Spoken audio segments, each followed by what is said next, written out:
Welcome to our channel, Gray Matters. We are two neurodivergent ladies who fixate and need to share, and we've created this channel to do just that. Check out our podcast, Fixate Today, Gone Tomorrow, for some deeper dives. Welcome. This is Joy, and I want to say thank you on behalf of myself and Nikki for all your support and comments. We love our little community and look forward to continued growth. Last week, I took a little trip to Myrtle Beach and had a very exciting experience that I can't wait to share. I actually got a chance to meet JP and some of the others. I even attended church with them. We decided the best way for me to share the experience would be via a live. The plan is to do it on Thursday at 6 p.m. Eastern, which is 5 p.m. Central Standard Time. It will be our first time to figure out the technology as well as to be on camera, so cut us some slack. So far, we are a small community, but would be thrilled if even a few of you could attend. I promise I have a great story to tell. But for now, let's talk a little bit about Africa.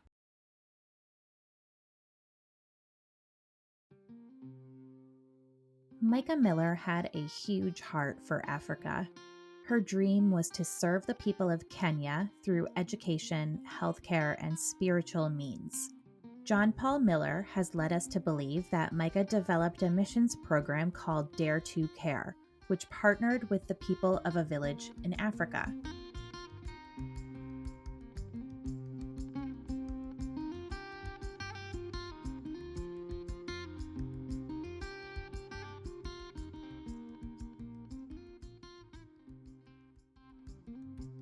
What do we know about Dare to Care? Did Mica really create this, or has she been made to be the face of the organization?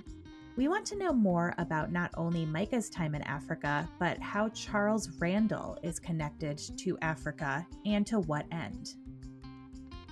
Let's begin by discussing what Dare to Care is. The website says, Dare to Care mission is the vision and heart to help get FFA schooling all around the world. What is FFA schooling, you ask? Well, FFA stands for Faith First Academy, the school connected to JP's church, Solid Rock Church. Right off the bat, we think this is important. If we look at the patterns and crimes from JP's father, Wayne, we know that opening schools and colleges is par for the course. With Wayne, we saw labor trafficking at his college. Why would JP also be interested in a school locally in Myrtle Beach, as well as spreading his branded school around the country and world? It would certainly be easier to move people from one school to the other if schools are under the same branded umbrella.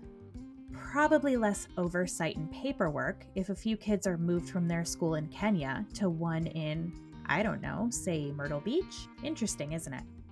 The Dare to Care mission statement on their website reads, quote, Dare to Care mission is a ministry under Bishop Charles Randall of Saint Delight Ministry, dedicated to building the kingdom of God in Kenya. While we do many local works in Horry County, South Carolina, this particular mission work is mainly focused on the children of Jabrok.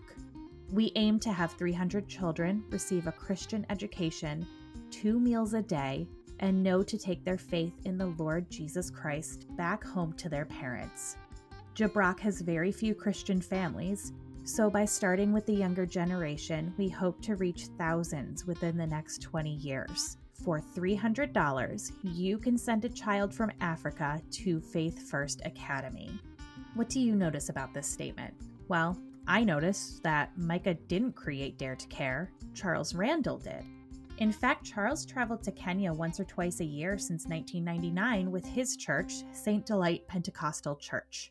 It seems that Dare to Care came out of these missions trips to Kenya, where Charles initially wanted to set up a medical and HIV/AIDS clinic for children. From an article in Myrtle Beach online from May 2013, Charles said they had already sent 3 cargo ship containers worth of supplies to Kenya. These trips led to Charles creating St. Delight Association of Independent Ministries, which calls itself, quote, an oversight organization. This association oversaw 2 other churches at the time and approved how money was spent. The association approved $5,000 to construct a church in Kenya, as well as $1,320 in airfare for Charles. They also collected donations from the Rotary Club of Little River. Charles used donations to purchase building supplies and tools, as well as cover the cost of the hotel he stayed in. A few months later, in October 2013, Outreach magazine shared St. Delight's fundraising goals, including those from the congregation itself. The challenge is laid out as, quote, tackling large projects on another continent using the resources of a tiny U.S. congregation. And the main idea for achieving this goal was for, quote, congregants to chip in to send their pastor to do the work over a period of many years. This requires maintained trust and loyalty from the small congregation of 25 members.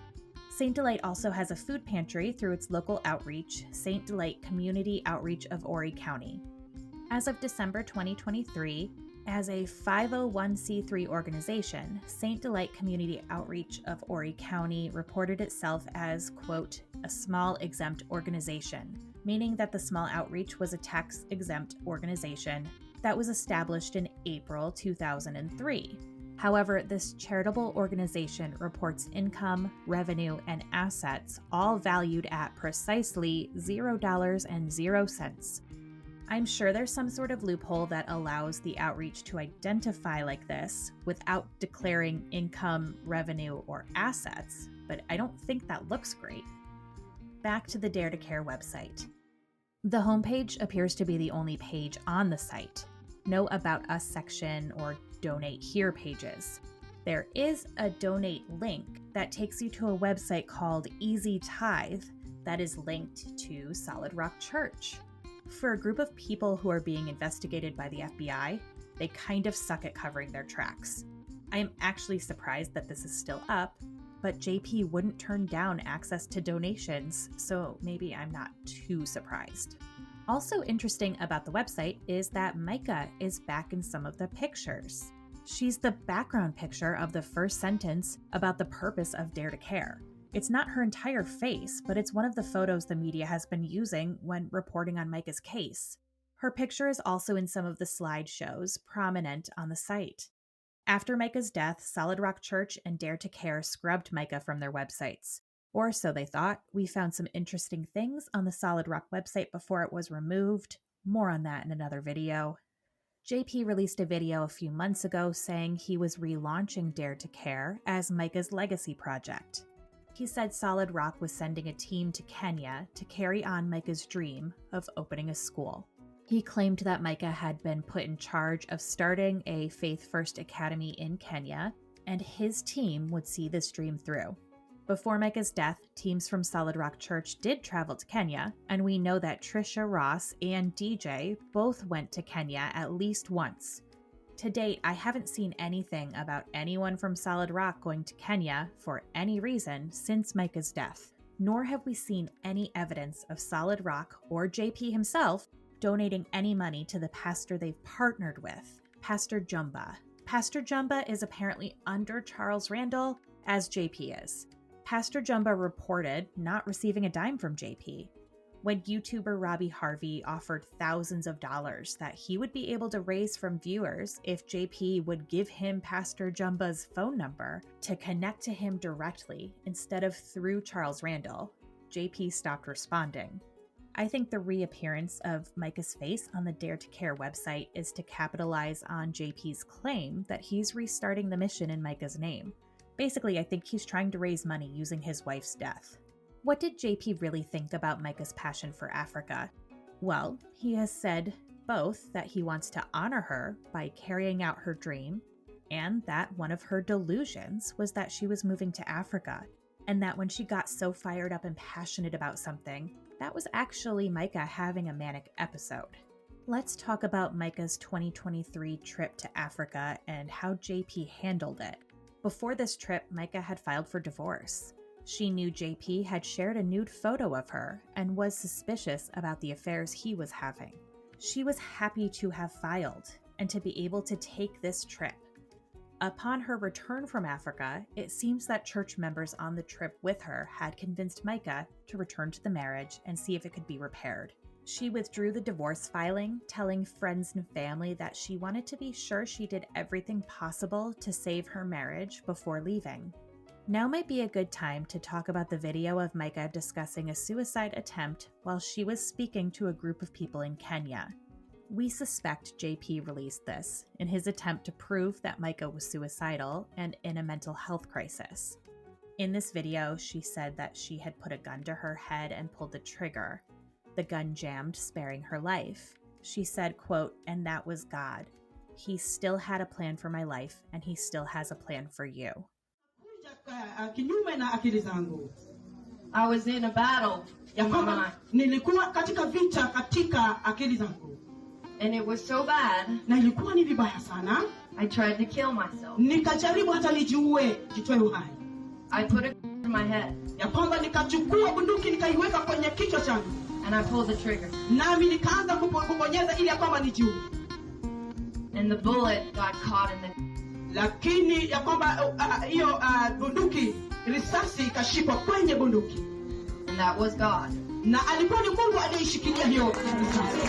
Because he still has a plan for my life. Ya kwamba kwa sababu Mungu alikuwa bado ana mpango kuhusu maisha yangu. And he still has a plan for you. Na tena bado ako na mpango juu ya maisha yako. And I looked up on my phone Na mimi nikaangalia yesterday simu yangu jana that there are around 8 billion people in the world. ya kwamba kuna watu takriban bilioni 8. And he saw me Na aliniona tu mimi. when I was hurt. Aliniona mimi wakati nilikuwa napitia magumu na machungu. Because he's that good. Kwa sababu yeye ni mzuri. So I wanted to tell you that he sees you too. Na mimi nataka nikwambie hata na wewe Mungu anakuona. When you're hurting, Wakati ambapo unapitia machungu sana ndani ya moyo wako. when you're victorious, Wakati ambapo umekuwa mshindi katika njia zako. he sees you. Yeye bado anakuona tu. And your work Na kazi yako for him yako kwake is never in vain. hakuna vile itaenda bure hivyo. And he still has more. Na bado pia ana mengi kwa sababu yako. And that's my testimony. Na huo ndio ushuhuda wangu. Amen. We have discussed our thoughts about this video on our podcast, but a summary is that we aren't sold on this event having happened, or at least as Mica was saying it happened.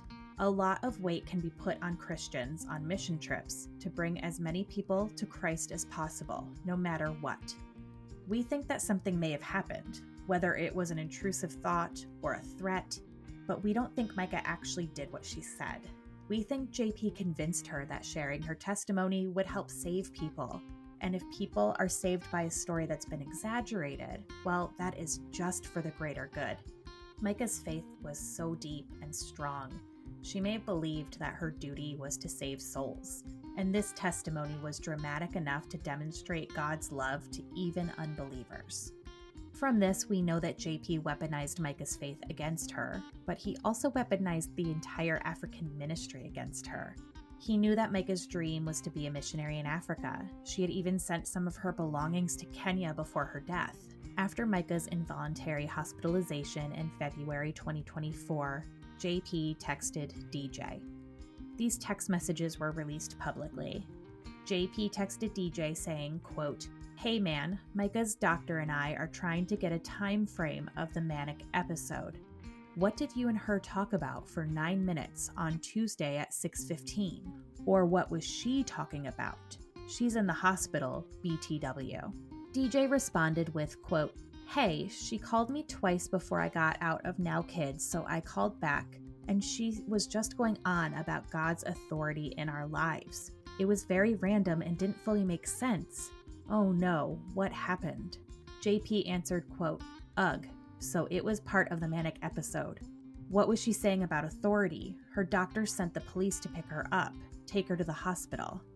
DJ's response was cut off in the screenshots that were released, But the first part of it read, quote, "She said she wanted to make sure that I remembered what Reverend," on her channel, Agatha May believed the rest of the text said, quote, "Randall told us in Kenya about her."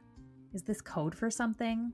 Was Mica's adrenaline in whatever she learned about her beloved Dare to Care get mistaken or intentionally misled by JP to church members for a manic episode? Remember, it was during this hospitalization that JP told church members not to reach out to Mica because she needed to, quote, "hit rock bottom" to get better. Was this actually so she wouldn't be able to tell church members what she knew? In an email JP sent to Mica on March 3rd, 2024, he not so subtly suggested that if she stopped taking her medication, the pastors in Africa would know about it. Then comes the accusation from Solid Rock Church that Mica stole $1,200 from the church's Dare to Care fund. In an old police report, Mica stated that she was afraid of JP setting her up for something. This alleged theft was investigated, and it was determined that Mica had taken money out of the Dare to Care bank account, but it was her own personal money that she had previously deposited. She was listed as the overseer of the account, and she had only taken around $150 of her own money out of the account. We think this was JP's way of telling Mica he knew that she was trying to bring him down, or his attempt at shifting the blame for financial crimes to Mica instead of it coming back on him. I think that's why he has pushed the claim that Dare to Care was Mica's organization and not through Charles Randall's church. But why Kenya? Why does Charles Randall, John Paul Miller, and their churches have such a vested interest in Kenya? It could be honorable. These men could be desiring to do good works in Kenya in the name of their religion, but nothing is ever that simple in this case, is it? We've discussed money laundering and trafficking in this case quite a bit, and unfortunately, we think the choice of Kenya as a missions focus wasn't an accident. The Century describes Kenya as, quote, "a country that is rich in natural resources, has strong manufacturing and service sectors, and acts as a strategic gateway between East and Central Africa and Europe, the Middle East, and Asia." Due to this, the U.S. government has deemed Kenya as a, quote, "major money laundering jurisdiction and a place with, quote, severe money laundering risks." According to the UN, illicit financial flows cost Africa around $88.6 billion annually. And often when we see money laundering, we also see trafficking.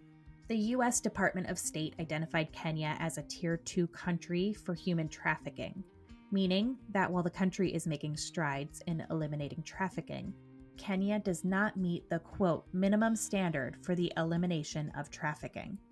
Domestic and foreign victims are involved, mostly women and children. Government officials, police officers, and local authorities have been implicated in perpetrating trafficking. The exploitation of people looking for better jobs and to escape conflict is a huge issue and has led to over 1,100 deaths in 2023, over 100 of which were directly linked to vehicle deaths. These deaths were due to people being locked up in trucks with limited air, food, and water. Children are used for labor in various ways, including domestic servitude, forced begging, street vending, fishing, cattle herding, and forced criminal activities, such as being a drug courier. The U.S. Department of State has said that Saudi Arabia is a primary destination from Kenya, with over 200,000 Kenyans working there. Saudi Arabia's visa sponsorship system binds workers to one employer, which makes it so they cannot be free to move around. It's only about a 4.5-hour flight from Kenya to Saudi Arabia.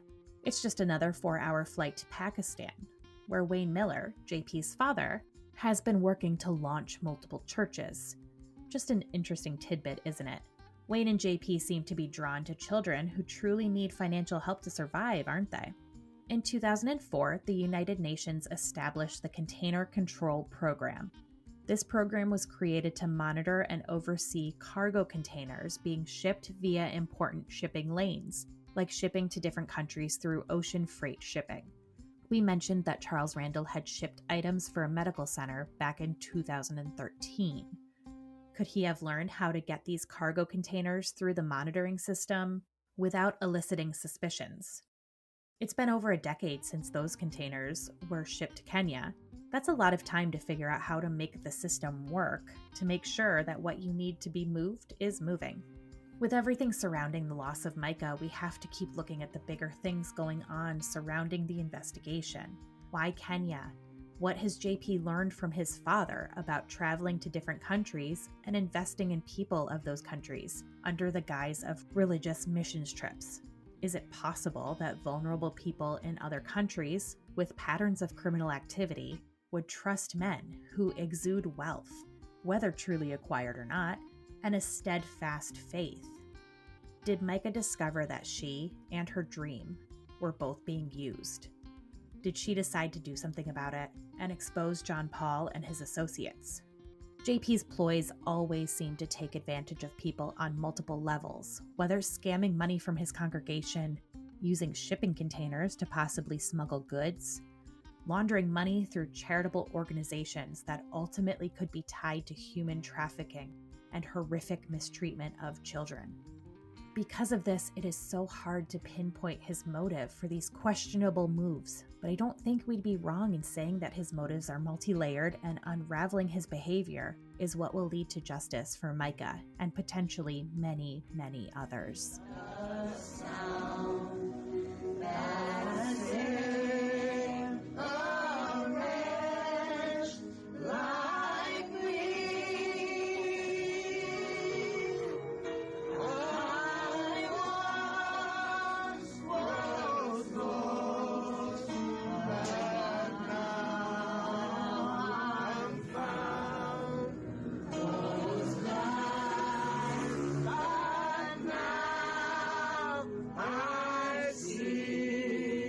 If it's true to you, sing it too.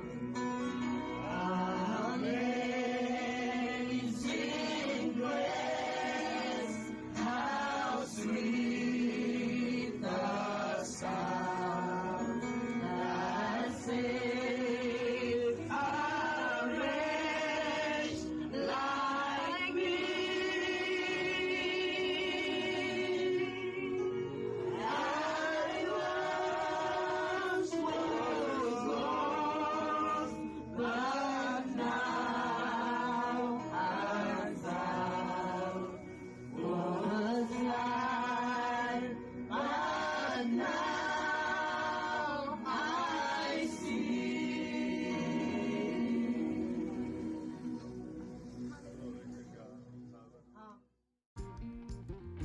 Thank you for listening. Please comment, like, and subscribe. You can also check out our podcast, Fixate Today, Gone Tomorrow, for more content. Have anything you'd like us to fixate on? Reach out and let us know. Thanks for joining us. Disclaimer: we are not investigators, journalists, detectives, law enforcement, or historians. We are two neurodivergent ladies who just hyperfixate. Please do not take our opinions and ideas as statements of fact. All allegations are just that. We are not accusing anyone of anything, simply offering our interpretation of what we've researched.